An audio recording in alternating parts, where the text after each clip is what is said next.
Hey folks, welcome back. And you can see that I'm back with something other than one of my collection videos. I wanted to come on and do a reflections, process, catch up, favourites kind of video.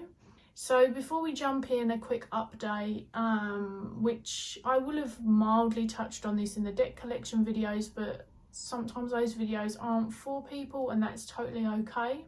I've had a lot of new health issues come up around the pandemic, so that's been the last 2 years. My health has been far worse, which if people knew me before, they know that I have chronic conditions and disability and other things going on. So adding on top of that, it wasn't very fun, and certainly I pulled back, especially as I already create on other platforms and everyone has a preference or a space that they find maybe less taxing to show up on. And Instagram is mine, and I also run a Patreon. I opened my Patreon a month before the pandemic started, so that was interesting, but Patreon has been awesome. I am really enjoying it. It is a lovely way for me to show up in community in a different capacity. And I know if you're watching YouTube, you might be like, well, I'm not on Patreon, but part of my recap is that it really has been filling my cup, especially recently. And considering the amount of hours I put in behind the scenes, it is great to have that experience. And if you're curious, it is really a plethora of all of the things that I am either trained in or that I enjoy doing, and that's how I show up there. So my animal workings, from animal education and research to folklore to working with animals both physically or in spirit or dream, or working with their bones, all of those kind of things. A host of witchcraft, predominantly I would say folk witchcraft, some traditional witchcraft, some pagan elements, animism. Those are sort of my central themes, the way that I see my approach. And then of course tarot, because I love tarot. So I call it tarot for self-development just because I approach it from a mix of my sort of psychological background and the work that I do. So I do share sort of therapeutic activities that are safe for people to enjoy on their own and at home and stuff like that. It's a mixture anyway. I'm really enjoying it. I feel very lucky to have the community that I do over there. I don't want to speak about too much on my own stuff because, as I say, in terms of there's so much going on in the world, and that doesn't mean that we can't have our own shit. I just am very aware that people are ingesting a lot at the moment, and adding to that is something that I'm mindful of. But I know people like 𝗁cie updates, and no one has seen 𝗁cie here for ages, and 𝗁𝗍𝗄 updates some of you liked. Aslan sadly is no longer with us. He got an illness randomly, really quickly. It was incredibly painful to witness, but we don't believe he suffered. We did have to have him put to sleep when everything we had tried didn't work, so that was tough. 𝗁cie has been in and out of the vet for I think at least a year now with a long-term condition, and that's been tough too. But 𝗁cie is still with us, mostly flourishes despite everything that's going on, which is really good. And we still have our lovely other 3 boys, Bowie, Jagger and Rogue. That's kind of as quick an update as I can give you. The garden is looking in disarray at the moment because our fence got broken in a storm, repaired. The garden wasn't treated very well in the repair, and I'm hoping spring or summer's going to make it look somewhat better. But it is spring over here, and whilst it keeps pretending to be winter and then spring and then winter and then spring, I have noticed some bees coming into our garden again, so that's been lovely. Let's jump into the decks, then we're going to talk about books and anything else that pops into mind. This is the Marigold Tarot, and one of the decks that I enjoy so much. I also, for possibly the first time ever, as far as my memory serves, had decided to do a year ahead tarot spread. I don't really work predictively, and so I wanted to work out an approach for a year ahead spread that would work for me, and I've definitely come to find one. I'm not anti-prediction readings, I just don't really do it. I'm sure there's elements of it sometimes. So I initially pulled 13 cards from this and 13 runes because I'm studying the runes still. Then I realised I would like an oracle card with them, so I paired it with the Memento Mori, which you'll see in a little bit. So basically every month, as I'm beginning the month, in the middle of the month and at the end of the month, I'm looking at the cards, working with them, seeing them as potentials, access points, then considering how they showed up by the end of the month, if they did, what surprised me, what I learned, especially about the rune, which is really helpful. I'm actually finding rune and tarot not too bad to integrate with each other, and far easier while I'm learning than doing more than one rune, which I don't seem to be able to do very well right now. So this gets pulled out and looked at quite a bit because of that. And I share my, I guess, overview of how they've shown up each month on Instagram, which March is late, but that's okay because that happens, right? I just dig everything that this creator did. This has become a solid all-round deck, and one that even comes out very, very occasionally for some of my tarot and poetry.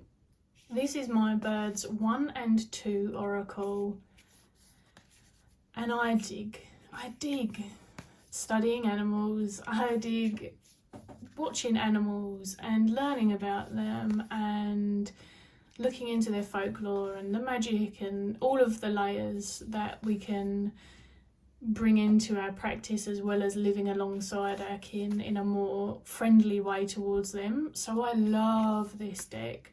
I know that there have been other bird oracles out there, but I've never been able to get a hold of one that felt right. The one that I did like went out of print, and this came from someone who genuinely really loves and works with birds, so that's kind of a fun bonus, right? In the same way as it's nice to get a tarot deck from someone who genuinely reads tarot, it adds to the experience of it. So I'm having a lot of fun with this, and bird watching is something that, whilst I don't have this amazing array of birds in my garden, because of course these are from all over the world, I do enjoy bird watching. It's definitely something that I have continued on enjoying from my grandpa, who first introduced me to the concept when I was very little. These are in no order, by the way. This is the 𝗵𝘁𝗍 Tarot, and I don't think anyone who knows me will ever be surprised to see this come out, because it's a bit of a thing, yeah. This is one of my absolute favourite decks, even when it keeps turning itself upside down. I play with reading reversals as and when I feel like it, and this is one of the decks that I will tend to do it with, so that's probably why, in fairness. The 𝗵𝘁𝗍 Tarot is one of those decks that has made so much sense to me in terms of my practice that it just slots in. The layers of the animal and the layers of the elements and the earthly energies and the reverence all feel like a natural complement to the way that I approach tarot, just because of my practice as a whole. So I love this, and it still to this day makes me chuckle, because originally I wasn't going to get this deck, and for those who are looking in the background, they'll notice that I have the first and the second edition, because very occasionally I'll do that. Not very often, but for a favourite deck, I will. So this is the Spirit of Animals Oracle, and if you've watched my deck collection video, you'll know that I use this a lot each month for the monthly animal workings, and I freaking love the artwork. I don't, to be honest, pay much attention to the write-ups on them, but the artwork is so glorious. It's such a great altar space deck, and I find it very, very emotive, so that's the reason I enjoy it, if I'm entirely honest. I'm sure that it would be a really great deck for people starting out. It does come with a reasonable guidebook, and of course you've got the keyword on the front, which I think a lot of people, when it comes to learning to work with animals, appreciate. But for me, if I'm being honest, I do like the keywords more than I enjoy the write-ups, but it's the artwork and it's the selection of animals as well. The amount of wildcats, this is a domestic, but there are quite a few wildcats in this, which really caught my eye in comparison to some of the other decks that I've got.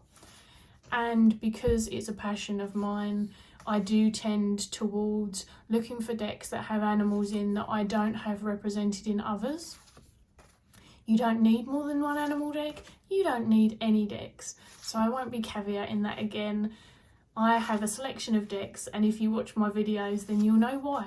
Sunlight's going to come in now because it's that time of day and randomly blast out this side. I told you I was out of practice. This is the Animal Allies deck 1, because there are 2, and they have different animals in. I am hoping to get 2 at some stage. This is one of my absolutely favourite animal decks as well. It doesn't have the keywords, but as I say, that's not a problem for me. And this is another one that has a really interesting selection of animals that is only further greatened by the fact that she created another deck with all different animals in them. Some of the choices in here have been just really refreshing, because if you are an animal deck person, then you'll notice that some become cliche, and whilst that's fine, it would be great if people were encouraged to sort of work with animals that they were maybe even less fond of. Like, that's a thing. If you're on my Patreon, you'll know that I'm always encouraging people to consider why don't you want snail to be one of the animals that you work with, you know, or why does what is it that scares you about spider or makes you feel like fox is a vermin. Obviously I'm not pushing people with genuine high-level phobias to force themselves and traumatize themselves into these things, but just in terms of kind of considering, okay, why is it, how many people do you know that work with scorpion or whatever it is. So it's just about, I suppose, expanding, and this is one of the decks that I use to do that. Plus the artwork is just freaking adorable, and it's sort of surprising for me because you'll notice that even my colourful decks tend to be a little bit more faded in their coloration, or their saturation's kind of darker, you know. I'm not so bright and funky and stuff, but I don't mind it on the right deck, and this is definitely the right deck. That sunlight's really going for it, isn't it? And every part of me wants to stop the video and record it again, and it's just too much work for me and my body, so we're rolling with it. And I'm sorry that I picked the worst part of the day to do this, but it's when I had free time. Now this gorgeousness is the 𝗪𝗪𝗃 oracle, but not just the 𝗪𝗪𝗃 oracle. In fact, I'm going to put it down. It is the 𝗪𝗪𝗃 oracle, the general expansion 1 and 2, and I'm trying to think of the name of the other. There's another expansion in here as well, I believe. And now I really can't remember, but it's definitely got both of the general expansions in, so it makes it a real hunk of deck. I actually have all of the expansions, so my ancestors and timing one are below in a little box of their own, because I simply don't use them as much or in the same capacity as this one, so they're not mixed in for that reason. Sometimes I use them, sometimes I don't. This is out all the freaking time. I use this in my witchcraft practice. I use it for rituals. I have have used this, not purposefully, but it has ended up doing a couple of things that felt kind of predictive. It does feel very attuned. I have certainly got some 𝗺𝗁𝗍𝗄𝗎 cards in this deck, or repeating cards, whatever term you prefer. I have done some ancestral work with it. It's been to the cemetery with me to visit my granddad, which was an interesting experience because I don't go and visit graves usually of loved ones. So that was quite an experience. That was last year actually, but yeah, this just is out all the time. All the freaking time. So if you want to know what oracle deck is basically the, you know, the big one for me, the one that I use all the time, the one that I live for, that is pretty much most of my oracle practice. If it's not purely animal related, then it is the Memento Mori. And as you can see, I've plonked the beast back where it belongs. This is the second edition of the 𝗪𝗏𝗍𝗄𝗎 tarot, and this is a bit of a cheeky one because I think I hadn't had it out much this year at all. It was a massive firm favourite last year, but then I have literally just had it out on our second episode of tarot, the actual tarot podcast, and the fucking reading, it was... We all used the 𝗪𝗏𝗍𝗄𝗎, which wasn't a pre-planned thing, so that was funny in itself, and it was wow. It was wow, and I was like, yep, and that's why this spent a solid sort of 6 months when I... Not right when I first got it, probably about 4 months in. That's a really long time for me to keep just one deck on my altar for singular card pulls, but I really wanted to get to know this, and it did take me longer, but also it was just doing what I needed it to. It's a very, very emotional tap in for me, rather than sort of going straight to the analytical or straight to what I already know. And sometimes different decks will bring out different aspects of my reading style, right? So that's why, even though I've got the Tarot of Vampires here, there's actually a 𝗪𝗏𝗍𝗄𝗎 tarot card out, because that's out for a ritual later. I suppose I could then give the Tarot of Vampires a quick mention. I've wanted this deck for the longest time. I had it, then I got rid of it. That was, I got gifted it, but without the book, probably easily 4 years ago.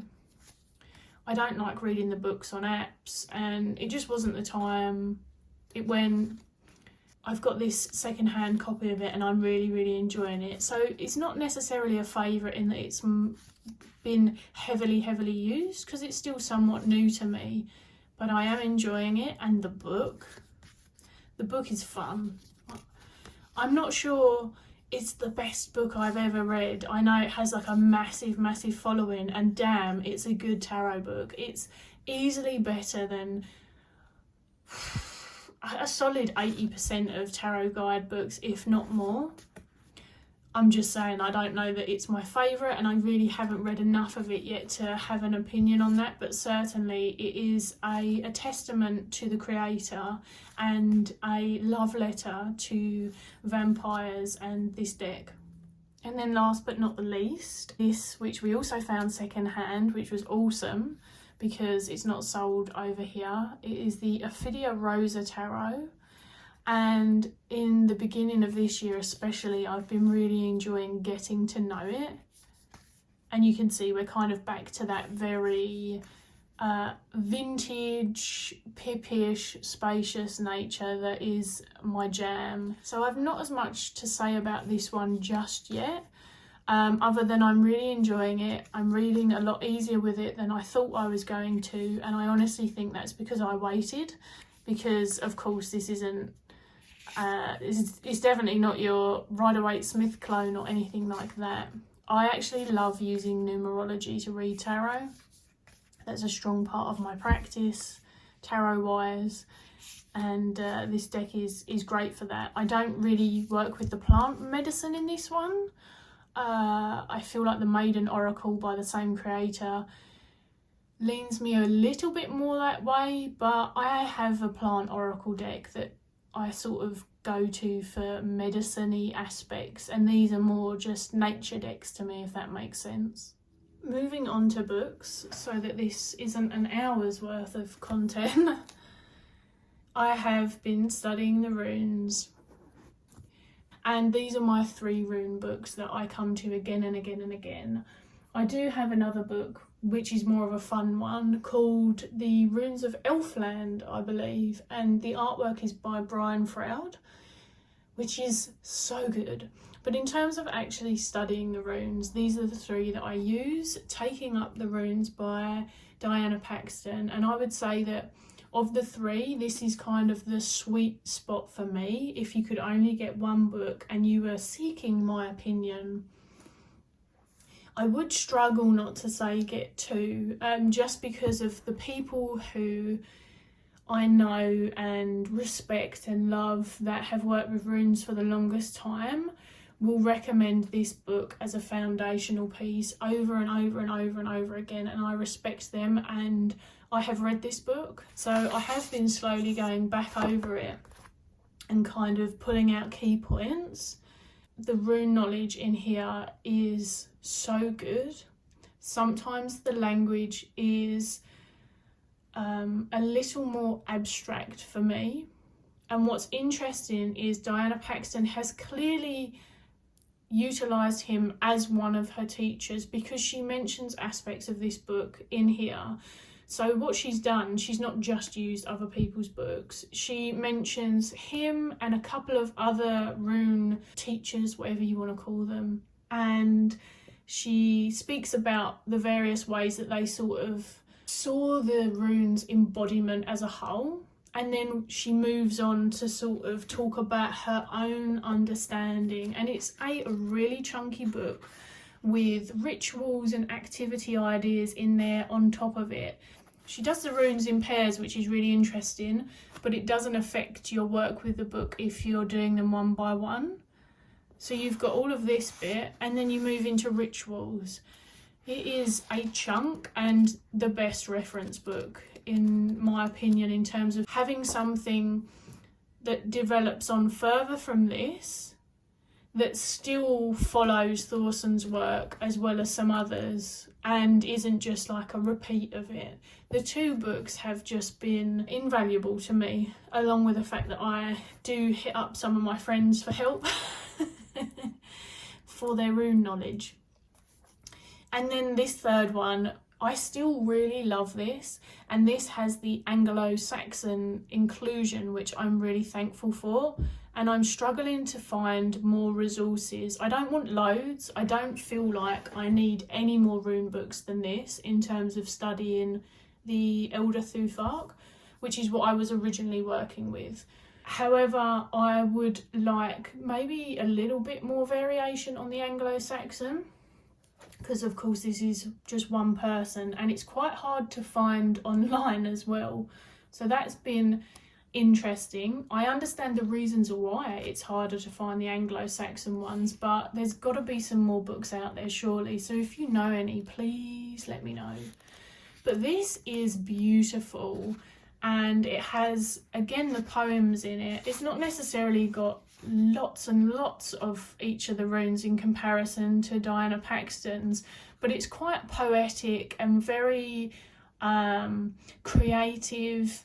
I feel like, again, this lends itself to seeing the runes in ritual and in life, as well as kind of just understanding them as language and as symbolic representation, if that makes sense. So as you can see, I've shifted things around really quickly so that you can see this baggie here. I had one set of runes which are the Elder 𝗺𝗺, and they're the ones that, as I say, I pulled my year ahead spread from. They are up in a little baggie. I still use them. My dear friend Joanna made me the entire 𝗺𝗺 and then the additional Anglo-Saxon, so I've got the 33 in total. She made me them from these gorgeous bits of sliced driftwood, and I just wanted to get a couple out and show you. So these are currently more in use than my other ones, because I think I got them around the beginning of the year, and these are just eternally precious to me because my friend made them, and of course that's damn special. There's just something about handmade gifts, right? They've got that person's magic in them. It's very cool. The Hidden World of Fox is an absolute gem for those who love foxes, like reading about animals, and want to read from someone who genuinely is dedicated to supporting Fox's name, having a realistic and understanding and empathic view of them, not washing over aspects of them that humans might deem unpleasant or unwelcome or whatever. But it's really a beautiful book that I've got a few pages saved in, but I really enjoyed reading this. I read it on a month when we were working with Fox on my Patreon because I had asked for it for Christmas, so it felt like a timely read, but I didn't get it finished that month, and I just thought I would show you some of the information. I had never heard of 𝗳𝗿 brand before, I'll be honest. It really made me quite fond of her. Overall, I think that this is a really, really lovely book, and I'd highly recommend it. I don't know if she has other books out. I'm only mildly familiar with what she does because it's introduced in this book, but it's very cool. And yeah, not everything I read is just witchcraft or tarot, but a lot of it infuses my practices still and is relevant. Also, I tend to read books like this more, and also my other book, which is not as story-like, and it is heavy, but is also animal. I tend to read more books like this than I get time for fiction, because reading takes me a long time with pain, with fog, just not being a priority. And so books that I can reference in and out of, and I don't need to remember a sort of a chain of events in the same capacity, are really helpful for me. But also I tend to retain the information a hell of a lot better. But this was another favourite. I got this for Christmas from my parents. I'm a nerd. I mean, do you need to know any more? I freaking love animal books. I was the kid who had the animal encyclopedias out all the time, and this has so many bat species in it. So this is an absolute treat for me, and I think they're all freaking adorable. I definitely think that bats are the cutest little fuzzy things in the sky. I had this book on my wish list for a while, and I got it in optimum timing. Again, this was another Christmas present because I'm fortunate that I can be open about my practice with my immediate family.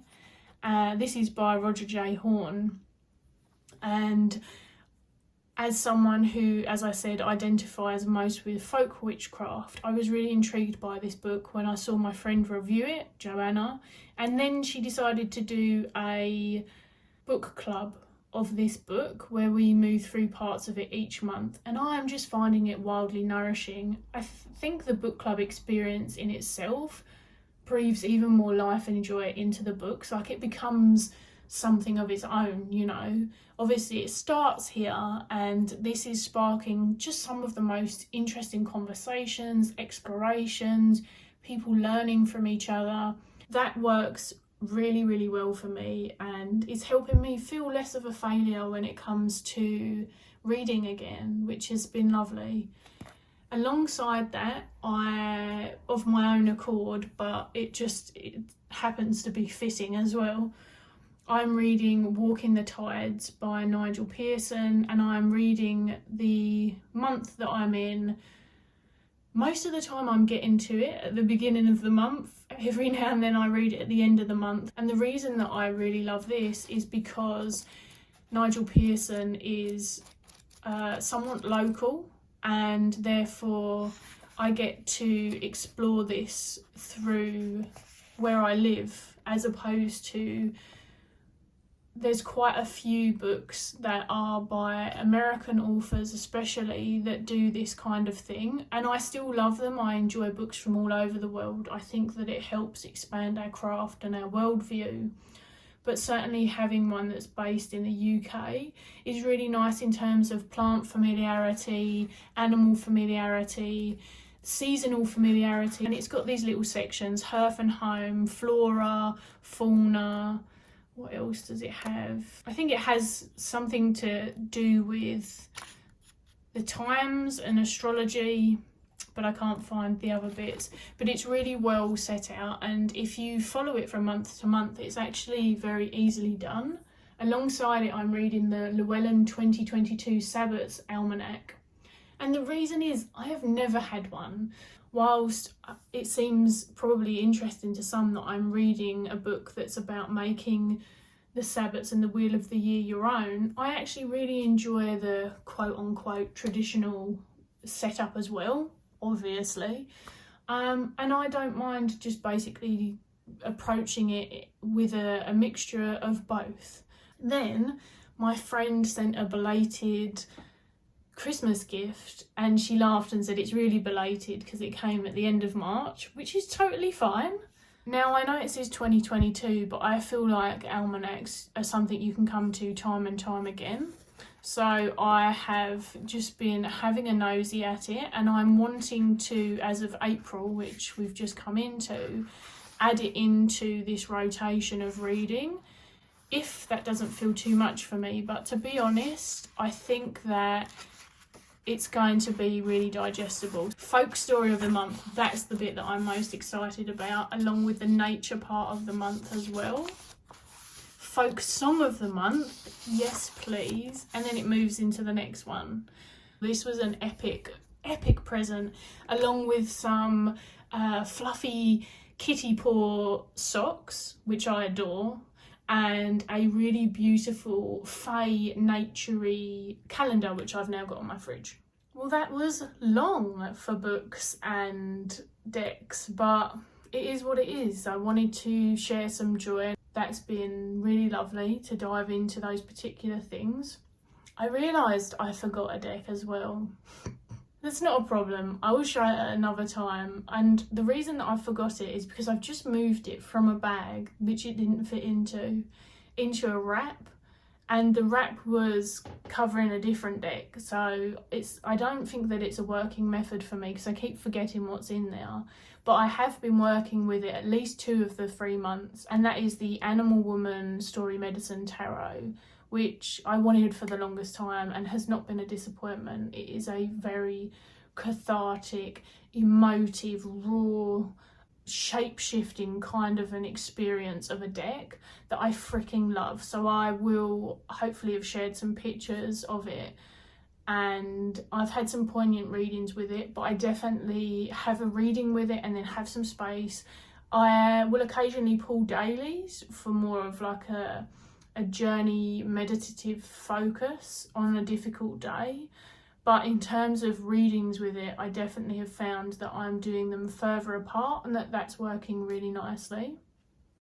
As I say, the other thing that's been really exciting in this quarter has been creating the actual tarot podcast, which is I know that I sound like I'm doing a cheesy advert, and I suppose I am, but I want to talk about what I enjoy and what's, you know, breathing life into my practice. And the 2 humans that I'm doing this podcast with are such a big part of my life that in itself is worth talking about.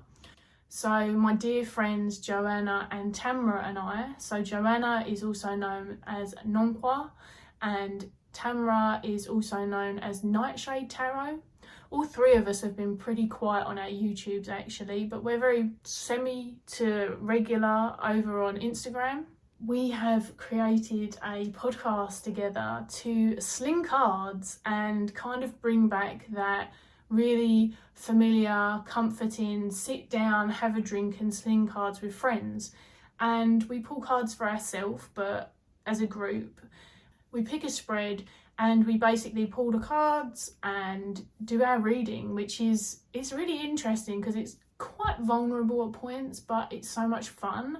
And it's something that we did sort of off the camera, behind the scenes together, and found that we were getting so much more from it, reading together, and we'll like interpret each other's cards after obviously the person who pulled them has spoken about them, just share our extra thoughts and stuff. And then at the very end, we answer any questions or anything anyone has to ask about the process. But the idea is that the people who come along, whether it's live or whether you watch it back, you also pull your cards to that particular spread, and then you can share the spread on Instagram or tell us in the comments, and it's just something that we get to chat back and forth about. And because we've experienced the spread, we can obviously talk to you about it and know what it is that you've pulled about, and it's just meant to be a fun way to connect and a little bit less polished, you know. It's been a really fun experience. We've done 2 episodes. I freaking loved it. I adore those 2.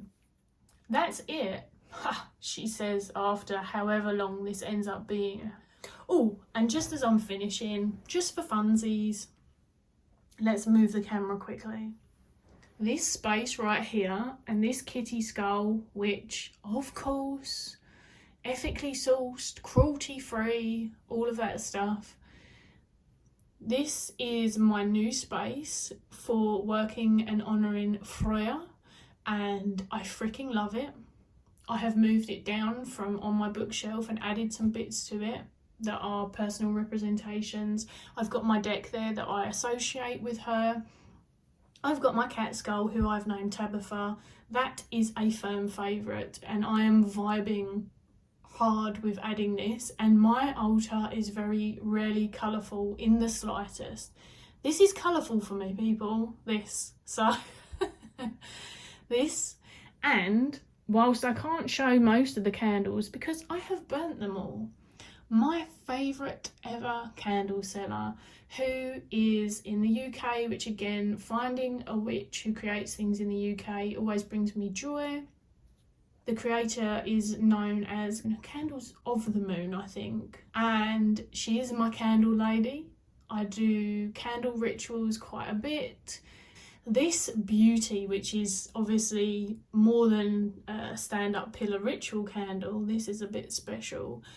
This was bought for me. I still chose it, and honestly, if you don't get on fast on update time, like, these shoot out. But this was bought for mine and my partner's 10-year anniversary, which was in March. We have officially been together a decade. And so, yeah, that was what I chose, along with these 2 snake candle scribes, which are giving me life. So I just thought I would show you that little extra bit of my space. And that's all from me. It's a bit rough around the edges. Again, I apologise, but it is what it is. This will come out before my next collection video, so hopefully it will give everyone something a little bit different. Let me know if you're recording favourite videos, because I will come and I will watch them when I get a chance. I am not the most prolific YouTube commenter, but I am trying to get better again, because I love it when people comment and engage with me on my Instagram posts and on my YouTube as well. I haven't been here that much, but I miss it. It's so quiet, and community makes it so much more fun. So if you're making stuff like that, then let me know, please, and I will see you again soon.